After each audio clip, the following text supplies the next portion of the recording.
Kralj Matjaž in vile.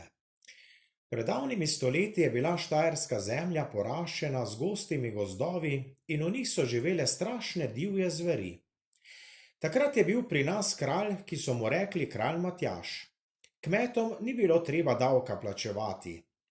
Svojim vojakom je kralj Matjaž nekoč zapovedal, naj poklestijo in posekajo gozd za gozdom po vsej štajerski deželi. Pa so prišli do Svete gore, da bi tudi na njej posekali gozd. Pod goro je bil studenec in okoli njega gost. Tam so se vojaki ustavili in nobeden si ni upal posekati niti enega drevesa. Kralj Matjaž jih vpraša, zakaj pa ne posekate tega drevja? Vojaki pa so mu rekli, na tej gori živijo vile in gorje tistemu, ki tukaj poseka eno samo drevo.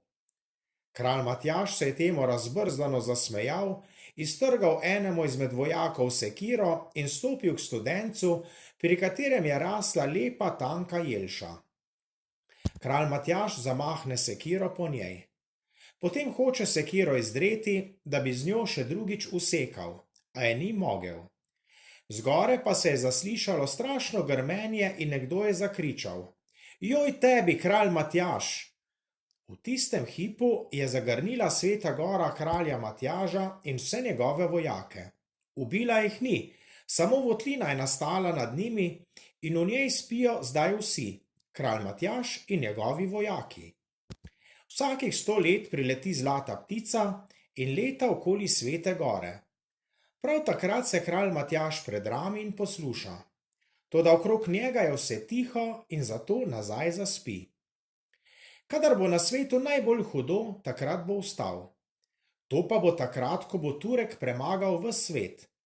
Takrat bo priletela tista zlata ptica in bo tako žalostno zapela, da se bo Sveta gora odprla. Kralj Matjaž se bo takrat zbudil skupaj s svojimi vojaki. Zdaj bodo vile kralju Matjažu spet dobre in mu bodo pomagale.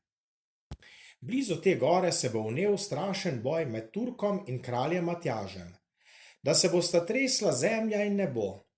Turek bi drugače zmagal, toda vile mu bodo vso vojsko zmešale in bodo vanj metale blisk in